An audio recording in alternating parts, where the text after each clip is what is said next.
Ito namang seguridad para ho sa pagharap ni Apollo Quiboloy sa pagdinig, inihanda na ng Senado.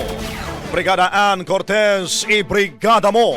Brigada Live Report. Agad na pinaghandaan ng liderato ng Senado ang pagdating ni Apollo Quiboloy sa institusyon para sa pagdalo nito sa pagdinig mamaya.